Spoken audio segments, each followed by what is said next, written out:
So our next guest is Kevin Harper, and he is the Changing My Chief Enabler, which I really love the title. And we have a deep dive into what authentic leadership is.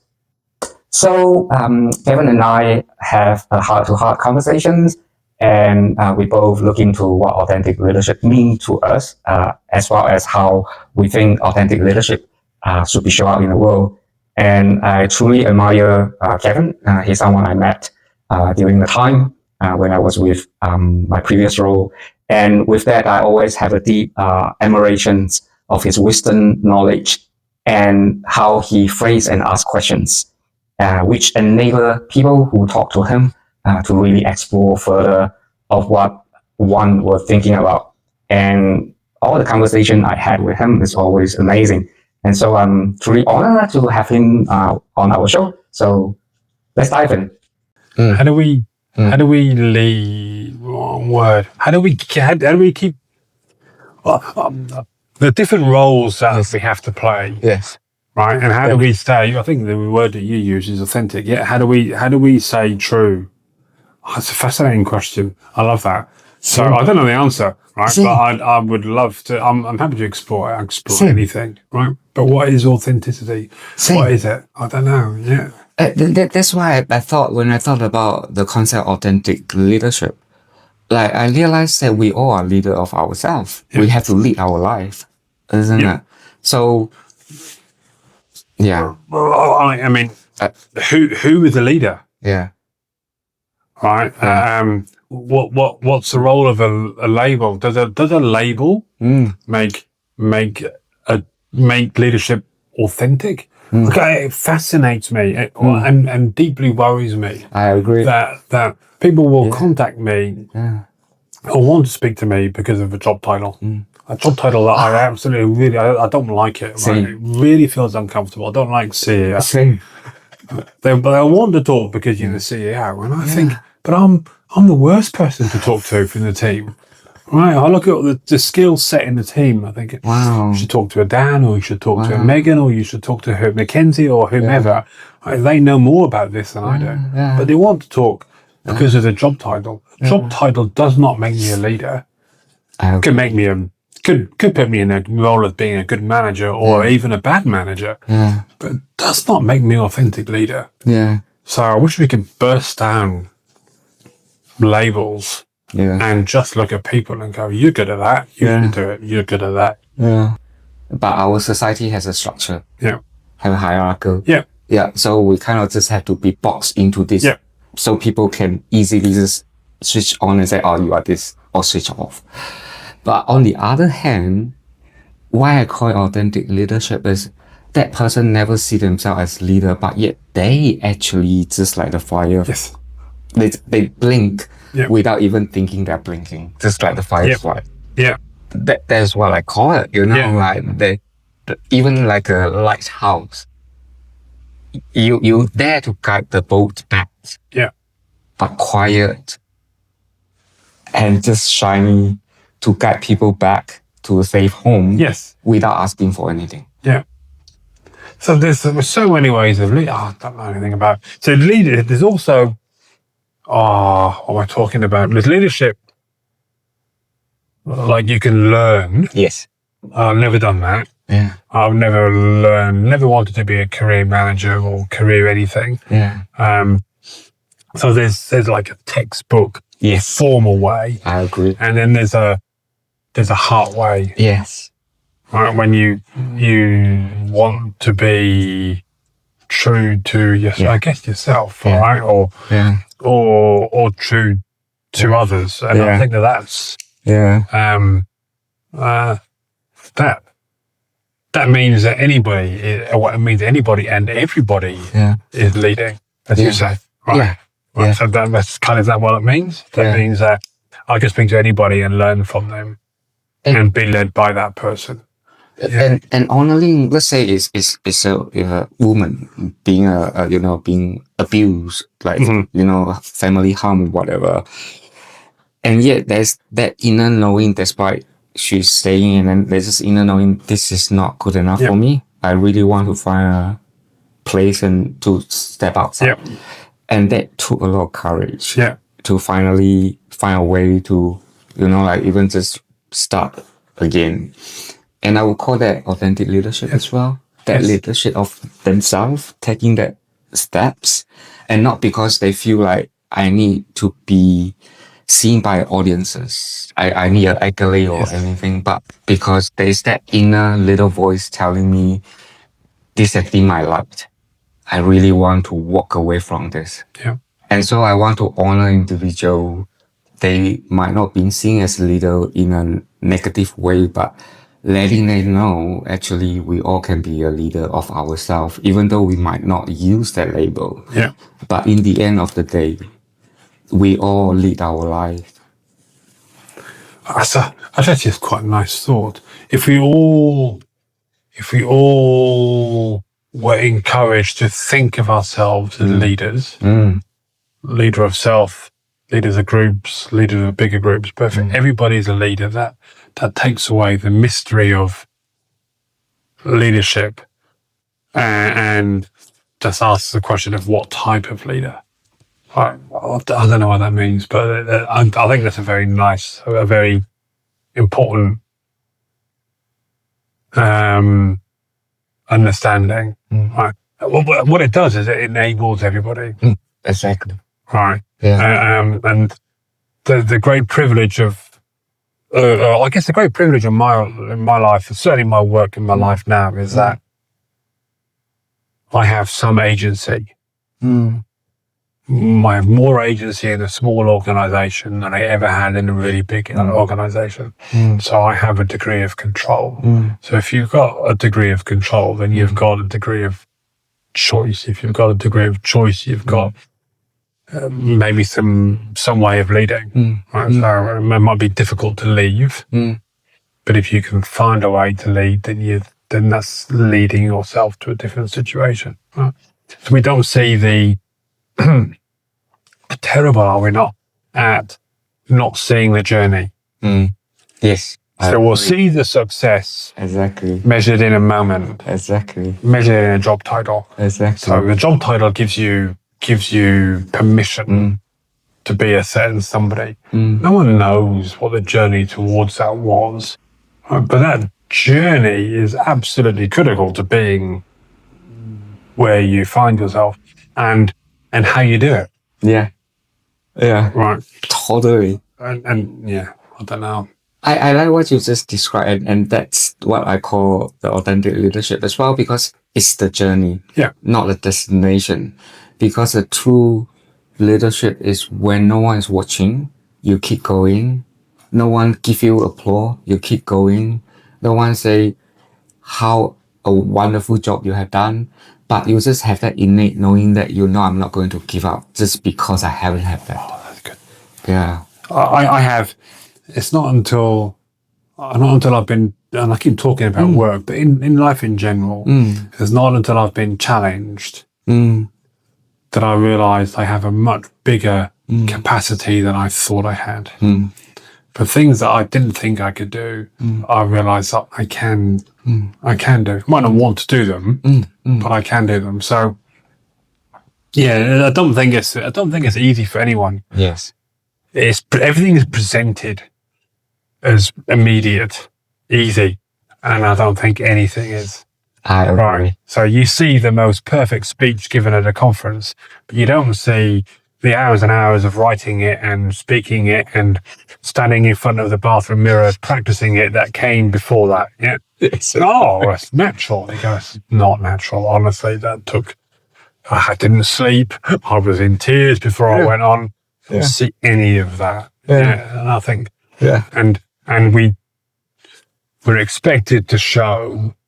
Sorry, when people are watching, people expect you to be just naturally good at it. And I think it's really important that in authentic leadership, people are willing to talk about how hard it is sometimes.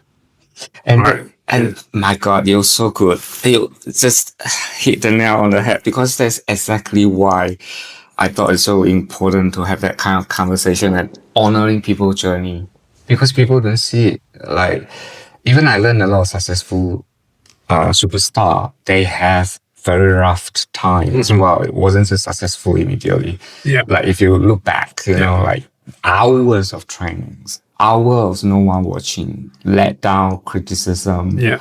You know. Bad days, good days. Exactly. They just saw them success, you know, like just kick. No, that's, but with society as a whole, I don't think we're good at telling truth and also vulnerabilities. So there's maybe there's two things. Yeah. You got me thinking, Ivan. Yeah. Right. So maybe there's the truth that we're not good at telling the truth. Yes. But we're also not good at listening. Yes. Yes. Right. So as two such important things, right? Yeah. We need to communicate clearly, but we also need to be willing to listen openly. Yes. And there's not enough of that either. No. Right. Yeah. And so there's so much restricted listening that the truth is being told is not being heard. So you could tell your story beautifully, but if I'm not willing to listen to you, it doesn't matter how you've told your story. True. And I have an obligation to listen. So if everyone can lead, that means that everyone is willing to talk honestly, but also willing to listen honestly. Yeah. And you just made me realize something as well, which I find it like people that I connect to is emotional availability. Oh yeah. Because you know, to be able to listen is you need to make yourself emotionally available. And I think we lack of that. Yeah. Yeah. But I mean, you know, okay, so I work with my own lived experience in mental health and more importantly, other people who have lived experience in mental health. I think that's the strength of a lived experience conversation. Because I think that lived experience are emotionally available. Yes. And are emotionally wanting to discover. Yes. All right. And so you can have a conversation that is potentially more open. Wow.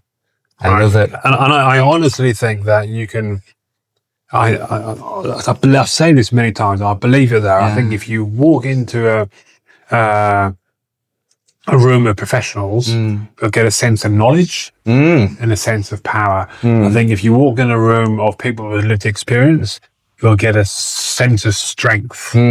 Right? And you need those things together. I think sometimes you can feel it. Yes, I agree. You look at them and you go, this room is strong. Yeah. Because there are people who have journeyed in sort of like darker times, for want of a better word, or against challenges and overcome the challenges. Yes. But who are tuned into those all the time. Yeah. Wow. Right, and it's part and parcel of who we are and what we do. And you need both. Yes. Always an and conversation. But that emotional availability, absolutely. But it takes vulnerability, which of course encourage. Yeah. Oh yeah. Wow. And also practice. You talked about your narrative, right? How you tell your story. You're very good at storytelling, Ivan. How you tell your story, how you tell it, and when you tell your story. These are all skills. Yeah. Right. And I think we probably learn by getting it wrong, getting it right. Yeah. Working at what needs to happen. But I mean, like, Kevin, because, you know, like talking about emotional availability, also I feel that because we kind of presented ourselves authentically, means that we also are more willing to listen to things that are not being picked up by people, like people cue and all that. Yeah. So I felt like you're very good at reading people as well, not in a negative way, like you attune to what people need. Don't know if that's true. No, I think that the important thing, we said earlier, is to care. Yeah. Right. So if you take that approach, right, and the strength from an experience, then you should, and probably automatically do, recognize that in somebody else. So if somebody else is having a hard time, then you are more likely to step forward. Yes. Than you are to step back. Yes. Right. And that's the courage, isn't it? Yes. Right. So you have a lived experience person in a room with someone who's struggling, they are way more likely to engage that person than not engage that person. I think so. Stepping forward into some of those things, caring, right? We put so much, just back to the same thing, we put so much pressure on having an answer, being good at what we do instead of just doing. Right? So leaders are expected to be able to manage all these problems or say all of these things or whatever it is, right? I just don't think that's the way it is. I think that you're doing the best that you can in a moment, and that's exactly the same with everybody and everyone today. So your story of individuals, right? There'll be an aha moment, and then there'll be a a time when you journey through. Okay, what does that mean? How do I move it? How do we see jumping around, Ivan? Not at all. Seeing that progress. Too many finish lines and not enough celebrations of just change. Right? We don't ever reach a finish line, do we? Well, we do, but... And also we believe the finishing line is the purpose. Yes. Actually, it's not. Yeah. It's the journey. Yeah. We forget, like, the society has stopped believing journey is a honoring thing. Yeah. Everybody just want that immediate outcome, social media, blah, blah, blah. Yeah. But no one have now really want to honor that. That's why I think we have that imbalance or just instant result, instant outcome. You know, like, and we forget actually, and then immediately criticize like, oh, they don't achieve and all that, instead of pulling back and say, everything is a journey. You're not going to get it right the first time. So how well does society respond to a mistake? And how does authentic leadership respond to a mistake? I don't think that's why I don't think there's any more authentic leadership in the world. Yeah. Because the pressure to get everything right is so strong. But none of us do. How boring would it be to be right all the time? Yeah. Can't imagine. Yeah. You know, but I mean, you can't. And being constantly, that's why, you know, like, that's why I never thought about those who in strong positions, like any leaders right now, are true leader. They are not. They're puppet. They're showmanship. Yeah. They are just showing people about what work. They are not telling the truth. They're telling what people want to hear. So some of that is a perhaps a misunderstanding of leader and power. Yes. Yeah. I think like classic lived experience conversation. But in general, right? Just because you're leader doesn't mean you have power. Nobody actually really has all the power. Yes. So we all crave. You said hierarchy earlier, right? We all potentially think, if I could be just a little bit higher up, it would be easier. Then you get there and you realize that actually you don't really have as much power. You're always answerable to somebody. And even if you got to be, I don't know, Prime Minister, then ultimately every 3 years you're answerable to the public. All right. So you think you got all the power, but if you say, if you try to do something that is unpopular, then you know instantly that. And so there's there's no such thing. So if you can't own the power, then we have to share it. Right. And so it's authentic leadership about sharing power, enabling other people. And then that the most beautiful part of my job is to see other people having a chance to do what their potential, what they can do. Yeah. And honoring that and empower that. Yeah. And let them also shine. Yeah. Yeah. Which is not easy, of course. Yeah. But I mean, I think that's so important. Yeah. Yeah. I agree, though, it's not easy because I felt quite often in the sector, what I have seen is people to a certain degree and then they have an ego suddenly. You know, like because of that power. I do believe sometimes power does collapse people for whatever reason. Power, money, two things I have seen so often. Back profile. Right, so I don't know. I'm talking about things I don't understand, but right. you have to have the same conversation in a work sense. On one hand, I want to enable, I think the most important part of my job is to enable a lived experience community to have a voice, to learn, to create change. But those who want to, in a way that they want to do it, that changing minds can helpfully support. On the other hand, I have to be responsible to the organisation. Yeah. Right? The lights have got to be turned on. Yeah. Right? The doors have got to be able to open. And sometimes those two things create an imbalance. Right? And you can find very easily that scale tips. Right? I can become too controlling in my use of power in the community because the responsibility of the organisation is too high. The power is a balance, but you've got to start off with a willingness to share it. And I think you have done some very important work that come out. But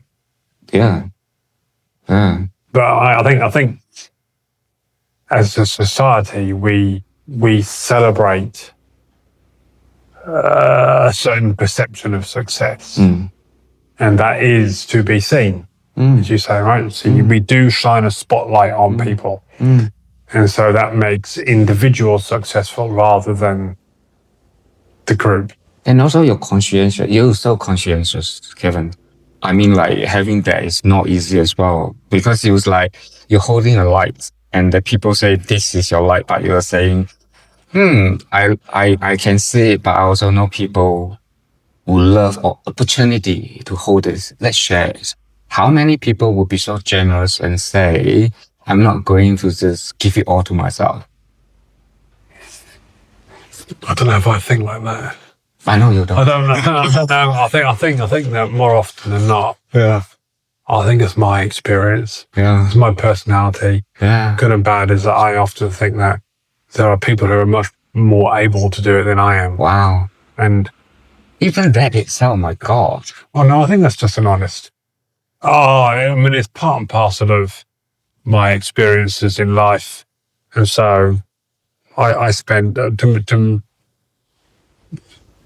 need. I don't know how you say it really. I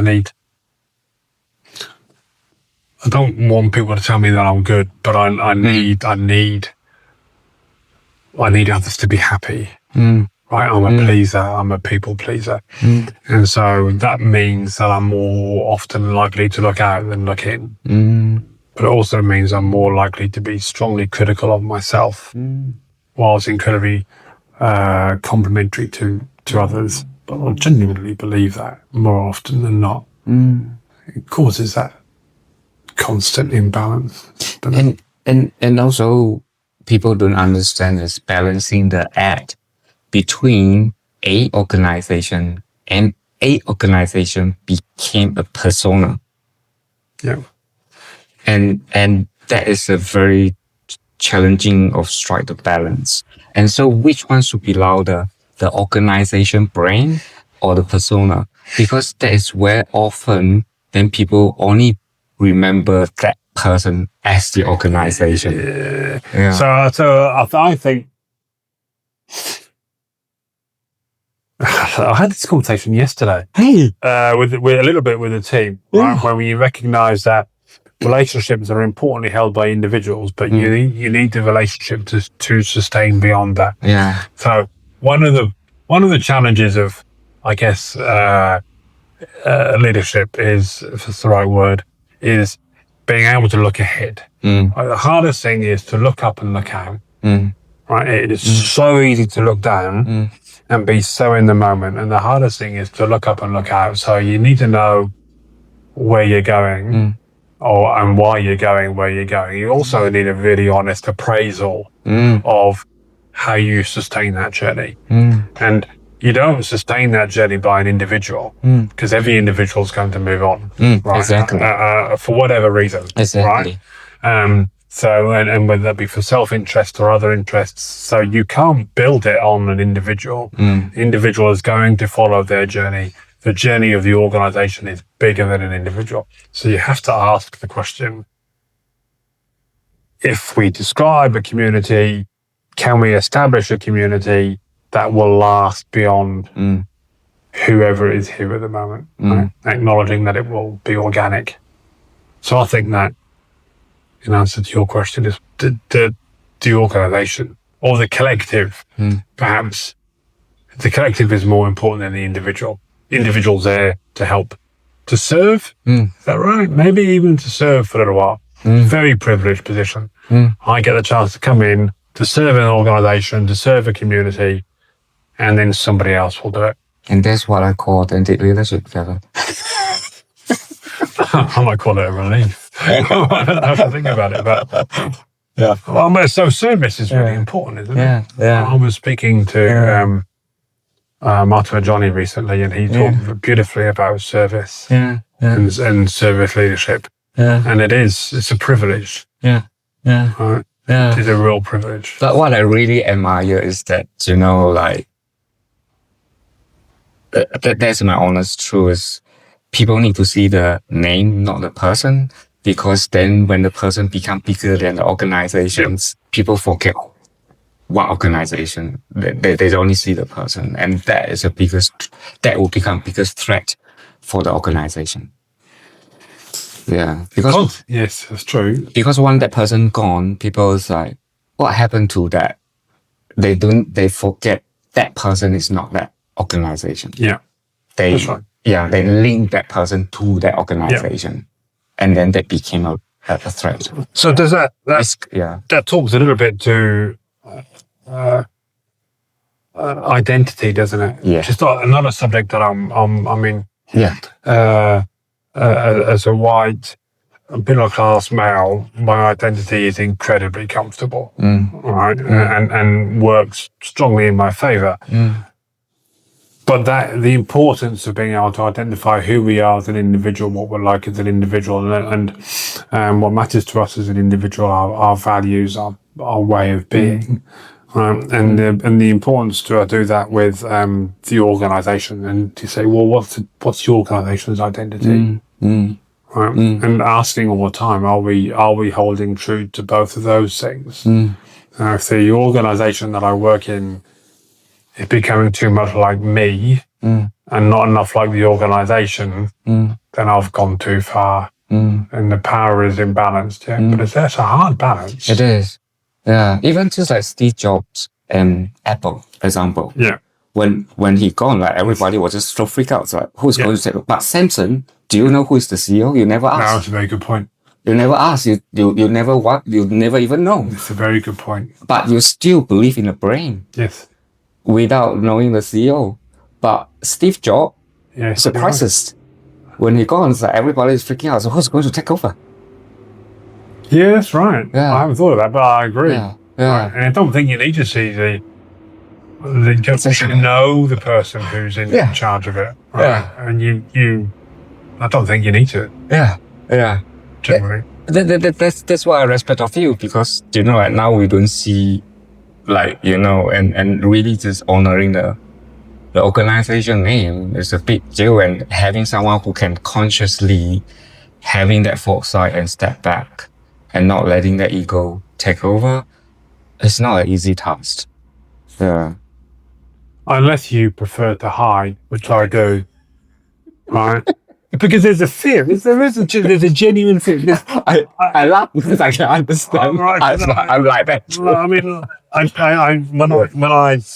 when I started in the job at Changing Minds, I can remember on more than one occasion and early on that I would sit in the room and wait for something to happen, and then realize that everybody was waiting for me to say something. It's like, sorry, I haven't thought of it.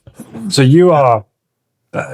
It's interesting, right? Showmanship is part of the job. Yeah. So we shine like some people because we expect them to be the person to speak. It is the most beautiful event when I can walk into a room or into a meeting that is Changing Minds related and not have to be the person who speaks. Exactly. I shouldn't have to be. I wouldn't be. Right. And you're changing the dynamic as well, because it's like, I don't know, can we make decisions until they realize that, okay, like he allowed that to happen, so I have confidence. I can, and again, quite quite often that role also set the scenes of how people is going to behave. Yeah. And that is the nuances that quite often unspoke of.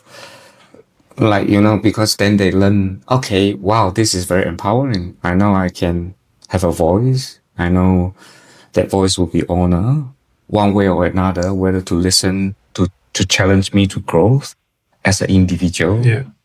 And that is a good space. That is because I don't believe in so-called work-life balance. I believe in creating a supportive environment. It's a two different things. Yeah. I also off topic. No, I'm reflecting because I don't have work-life balance. My family would tell you that I don't have work-life balance. I can imagine. It causes distress, and it is right. And I would just, but they do create an environment that is supportive. As I was reflecting on it, I think that it is right. But it's up to me to bring my part of the environment, right? So it is. Yeah. It would be very easy to say, well, actually, you are creating an environment for me, but actually, of course, it's not the case. Yeah, we are creating an environment, and I am not bringing my part. Part of that environment is time, and I don't bring enough of it, or I bring it too late in the evening, or I bring it and I'm grumpy because there's something worrying me. It doesn't necessarily though. I mean, like, because I believe having that supportive environment, what happens is that 8 hours, people working together feel safe. That is the main things. And then when they get to go home, they're happy. Yeah. They know that 8 hours that they spend means something to them, feel their energy, walk away, feeling proud, and go home, create a stable environment for home. Yeah. That's huge. And we only looking at work-life balance, but you can have a work-life balance for 8 hours, and then you feel, you go home angry, blah, blah, blah. Yeah. Then consequently, family create societal issues. And so that's why I believe genuine leadership is acknowledge that everybody in front of you are human beings. And they have some values and they belong to someone else or have association, affiliation, and you honor that space for them to be who they are. That is courage. I think allowing people to be who they are is really is critical to the environment, but then also caring. Caring. So that's your point made earlier. That's your sharing and learning. You're listening. Your narrative and you're listening. So if someone tells you a narrative that things are difficult, right? It's not enough to say, okay, yeah, right, fine. All right, take a day off. The caring is way deeper than that. Yeah. Caring is not about solving the problem of somebody, but it's showing that you genuinely care.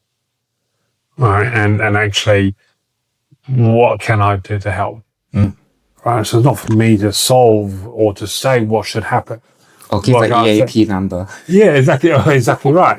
But it could very well be that for me, being at work is more important than not being at work. So if the workplace's response is instantly, I think you should go home, I don't want to go home. Yeah. Do not give me more time in my head with nothing to do. I need to be doing something. But just understand that I may have these emotions or I may go through these things today. This might be my behavior, right? And it might be a little while. Yeah. Right? And that's trust. Yes. Isn't it? So so all these things. Yeah. So doesn't it really come down to just being, I don't want to use the word nice, but nice is such an insipid word, right? But treating people respectfully.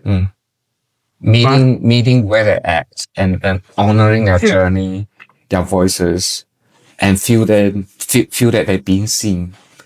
Isn't it not just based on company policy? You can so easily pull out company policy and say, oh, you have to go home. But there's a lot of HR do that. Yeah, of course. They call it best practice bullshit. And so move the problem on. I mean, we're very good at that, aren't we? Yeah. We move the problem somewhere else. Yeah. And eventually someone's got to hold the problem, right? And the problem is relational. Not enough of that. And trust. And that's how you build trust. Yeah. So when we have spoken, we change our minds, have spoken to people from lived experience, community in the past, and ask them what matters to them in terms of transformation, we don't get system-like language. We get two things. One is that people want options, but more importantly, and or perhaps more tellingly in this conversation, they just want a relationship. Right. So they're looking for a relationship. That relationship might not be the only one they need, but if they've got somebody somewhere who genuinely cares and supports, whilst other relationships are knowingly transactional, that would make a big difference. And I only just lately able to articulate that so-called relationship is someone show up emotionally available. Yeah. I mean, I never, because I've been asking myself what love is. What the whole society is craving for. We all craving for someone can be emotionally available. But society now have become so institutionalized. Yep. You even have to call someone to be emotionally available for you to talk about problems. Yeah. I think that is scary. I'm off topic too. But,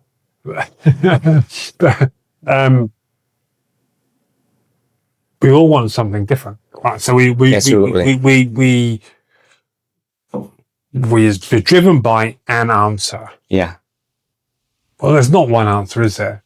There can't be one. If there was one answer, we would have found it by now. Yeah. Oh, how yeah. Right? So there can't be one answer. There must be actually many answers. And I understand that you can't do them all individually, financially, but you can listen for them, and you can understand them, and you can think about how you respond. And if people want options and people want relationships, you can ask yourself the question, are we building a system or a response, if you prefer, that gives options in relationships? And I would say generally, probably an awful lot of people who work in the mental health workforce, addiction workforce, want to form relationships but aren't given time. So there's no lack of desire. If you just don't create the environment for that to happen. There's no shortage of caring leaders in our mental health workforce who want to do good by people. Absolutely. We just don't create the environment for that to happen. Yeah. So I would argue that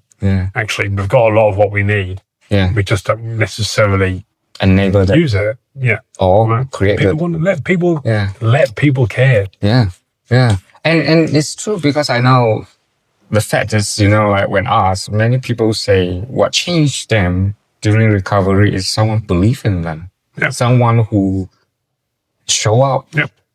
and honor who they are, and suddenly they felt like they're being seen. And it's relational. It wasn't because of the medication or the best Western model care. It's not. It's just because they happen to meet someone. That's right. Yeah. But all the other bits, Yeah.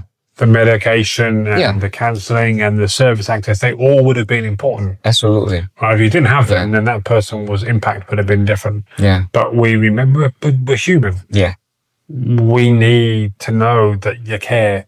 Absolutely. It's a fundamental part of that relationship, or fundamental part of being able to improve. Yeah. And so we hold on to those people tight, don't we? Yeah. Or even memories. Yeah. That little memories that you believe you're being seen at that moment when that person needed. Yeah. So that's all. That's not. That's. If that's what you see, the challenge is how we create it. And that's that's why you get so many leaders, right? So leadership can be at a community level. A willingness to have a cup of tea with somebody when they're struggling is leadership. Through to, the willingness, as you say, to understand that a personal situation is harmful and taking steps to get out of it. That's leadership, right? That's all leadership. We just get to be leaders of different things. And that goes back to your point of earlier, which I think is right. But so sorry, but like what you say also, we're human beings so good at creating systems. None of that system actually support the functions of authentic leadership. They became the barriers. Yeah. And like what you say, I agree. In mental health addictions, people are lovely, genuine. So So if we can't control something, what do? We create a rule. Right? Yeah. Because I need you to behave in a certain way for something to work. Yeah. So I give you a rule, and then you break that rule. So how do I respond? Yeah. I'll give you another rule. Rules. Yeah. Right? And I'll bury you under so many damn rules that you don't know who you are anymore. Yeah.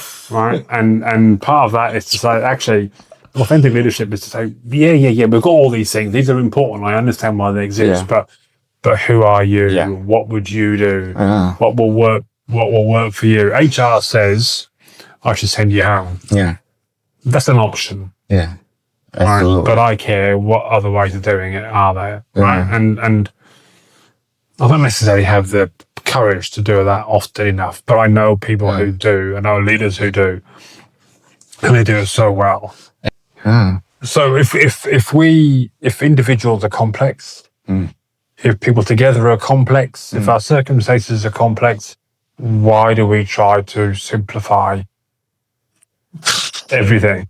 Well, surely we've got to learn to live with complex. Now we can, I believe strongly in being able to articulate very complex things simply. Same. Right. So that's a real challenge. And one that those who know me will know I get wrong so many times. All right. Because you're trying to articulate something which is complex in a way that can be understood back to your narrative. But things are complex. We shouldn't try to simplify the problem or the challenge, because then you just get a simple answer. And that will work for some people and not other people. And that's why we get the inequities that we see. Right? And just make the problem more complex.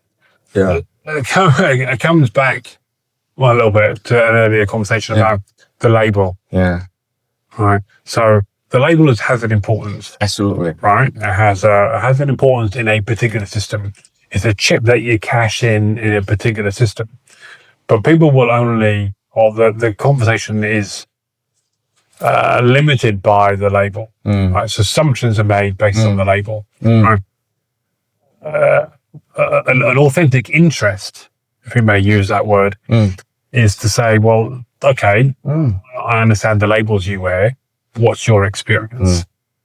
Right, so that's why the experience conversation is so important. Right? The label conversation assumes something, but the experience conversation helps me to understand that, okay, well, there are different people with different experiences and the same experience. Okay, that helps me to understand at a relational level or at a behavioral level how I interact. Because my work isn't part of that cashing in of the chip. I don't need to see the symptoms. I don't need to do something for it. I just need to understand the person in front of me. And if you say, well, actually, I struggle in a noisy office, and my response is, well, you've got to come in 5 days a week because that's the rules. It's like, come on, there's no sense. Yeah. Right. That's a rule for a rule's sake. Yeah. Right. I agree. Right. And we can have rules Yeah. that are applied collectively, and we can also understand that individuals are different. I know it's hard work. It is. And It sticks the sad journey again. yeah. Right? That label stays with the person, regardless of the journey. So we mentioned about the journey, right? So it's part of that listening skill is to understand what's relevant today versus what's not. What am I hearing? What am I seeing? Right, and I can listen to a diagnosis, but I can hear an experience, and I actually go, they're not the same thing. Right, and I don't know. So authenticity is also part and parcel of questioning yourself, reflective practice, all the time. Do I know what I'm talking about? I think more often than not, we don't. I think, yeah. And there's another things that I also think is quite important is that congruence, like the genuine congruency of that person show up in different setting. Because I see you with another organization where you hold a meeting, you always hold it with such a gentleness, genuine authenticity and honoring people, and that's why you have that lasting impression of, like when I was attending that online meeting, and that kind of set the scenes of, wow, this is who Kevin is. And then when you move to another role, that's still you. You don't shift. Well, a great fascination for me. We talked a bit about systems, and I love understanding systems. Same. Right. Because I don't really know why. Yeah. Right, yeah, but I do. The way that they all join up. Yeah. But one of the things that often is, well, in my experience, is not discussed is what our contribution to that is. Right. So as an individual or as an organisation, you need to be really clear what you contribute and what you don't contribute. And there's this tendency, ego tendency. If there's an ego, as you described earlier, then there's the thought that the bit that you contribute is more important than anybody else, and there's no one person who's more important. If you take away any of those bits, it all falls over. Yeah. So in terms of leadership, or in terms of our roles, we need to know what it is that we contribute.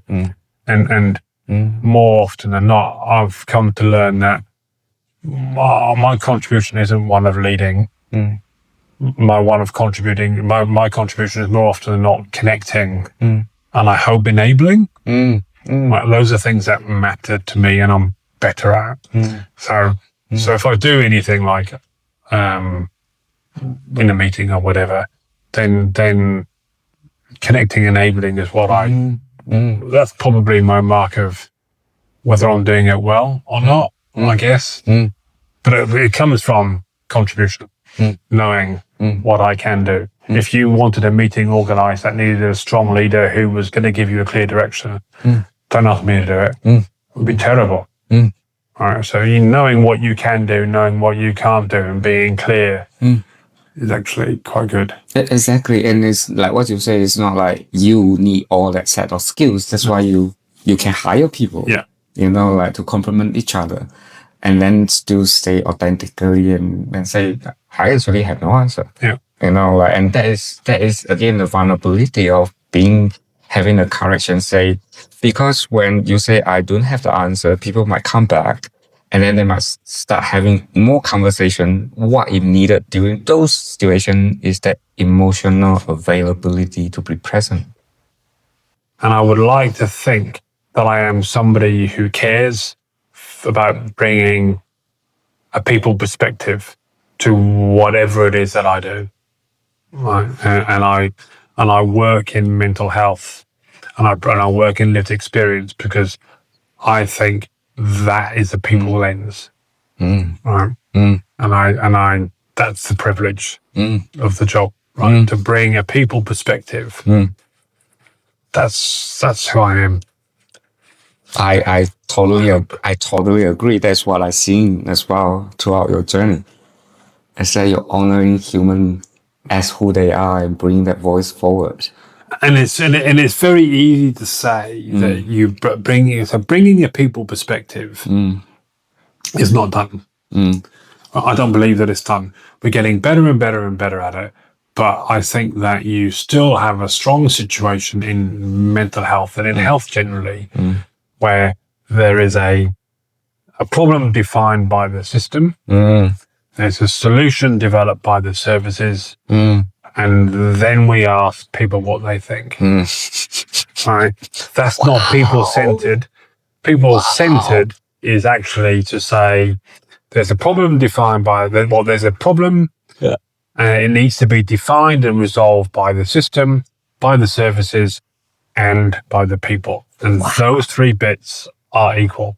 Wow. And I think that's what I think lived experience. I think lived experience is a people perspective that needs to be heard. Wow. Very, very complex one. Yeah. But needs to be heard. I love it how you simplify the narrative and just, yeah. Wow. Another thought is that it comes down to the fact that the what we want to do in terms of mental health and addiction has changed a lot in the last 10 years. That's right. We've gone from a conversation about the top 3% through to a well-being conversation and a primary care conversation. And that's got a lot further to run, and there's a willingness to run that. Lived experience, we used to ask the question, where's the lived experience in the room? Now you've got policies that state lived experience leadership must be involved, right? So it's changed. So that all presents hope, possibility. But we still do things the same way. Right. And so whilst we continue to do things the same way, there's no room for a nuance. If you become and inevitably you will, a guru in authentic leadership. Right. You become a voice on authentic leadership. And what that means in our community and what that means in general. If somebody somewhere in the system wanted to introduce authentic leadership, they would probably define what that is and ask you what you think. And what they should be doing is come to you right at the beginning and say, Ivan, I need to bring in authentic leadership. How would you do it? And then I will say, don't ask me, but I can bring you a whole bunch of people There you go. who's going to share with you what they think.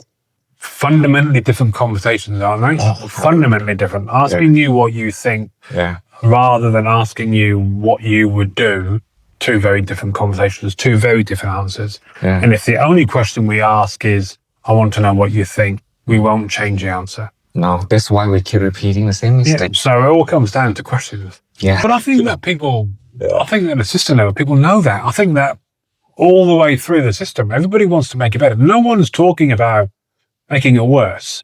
Right? No. So everyone's contribution is a positive contribution. It just is difficult. And we need to acknowledge that change is difficult, and we all need to be moving towards change. And it is so much easier to point the fingers at everyone and go, you didn't do this, and you didn't do this, and I didn't do this. And go, there's an awful lot of energy involved in those conversations. It's a long journey. So how do you start a conversation today about what mental health wants to look like in 30 years' time and allow that to happen whilst improving the system? We need two conversations, but only having one conversation. Right? And we're having the fix it now and make it better because we need to show instant action. We need both of those conversations. And they're hard to have both, but what can be done? If you gave, I don't know, NGOs a chance to answer questions, service NGOs, all right? I bet they would give you a different answer to the one that's currently given. If they had permission to have that conversation, right? But Permission. But we're protecting, right? It's very difficult to have a conversation about how you change things if you think that will mean that money will be lost. Right? So how do you create, back to what you said earlier, again, it's your wisdom, Ivan, right? Well, how do we create that environment?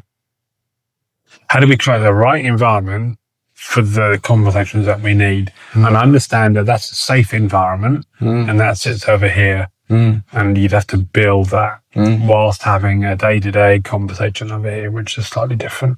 You put more rules on top of more rules on top of more rules, and at some point you need to say, well, actually, there's too many rules here now. We need to strip it back and rethink. And legislation gives us a chance to do that every now and then. Mental Health Act bill helps us do that. Right? And then these things are never perfect. Never, ever perfect, but they are a significant shift. So what are the levers? There are people in the country with the brains and the ability to do this work. Oh, absolutely. Right? Without a shadow of doubt, right across the system. Absolutely.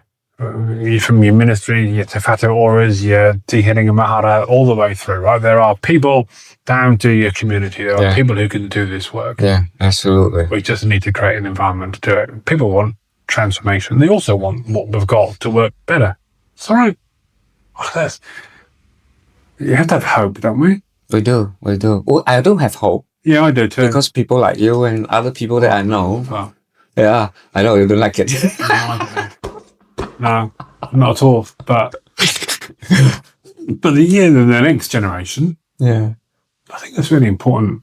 Hope is such an important thing. Oh, I agree. Oh my God, yes. Yeah. Yeah. And so if you are, how do you make that message, right? And what message would you give to people who are starting their experience of mental distress in whatever form or forms that may take, right? Into however impactful that might be. I mean, that the message of hope is that over time it will change. Your journey, you will understand more, you will make changes, it will be different. I can't say what different it will be, but it will change. And I think that should give us all hope. But if you're expecting a quick fix, then that's going to be difficult. Storytelling. Yes. Because I'm very privileged to hear very many stories. Yeah. The stories are often told in terms of this was a really difficult experience, and this is where I'm at. Right, and you can tell that story powerfully, and it will inspire many, many, many people. But there's an awful lot in the middle that isn't a nice story. Not at all. Right, and people need to know that bit also exists. That's not to say that whole story needs to be told. That's not what I'm saying. I agree. But it needs to be acknowledged that it takes, good days, bad days, up days, down days, all sorts of different things in between times, and conversations that were harder than you thought you could ever cope with, and there was still tomorrow, and that actually was better than you thought it would have been, and so we're doing that anyway. Yeah. Right? That's that strength thing about lived experience, right? Everybody is journeying through good days and bad days. Lived experience just does it in a very intentional way. That's just get really, really better. We just get emotionally more attuned to what matters to ourselves, and that's why we, as a community, as a group, are so strong. Yeah. I think that's so important. But I want to just say thank you so much, man. Oh,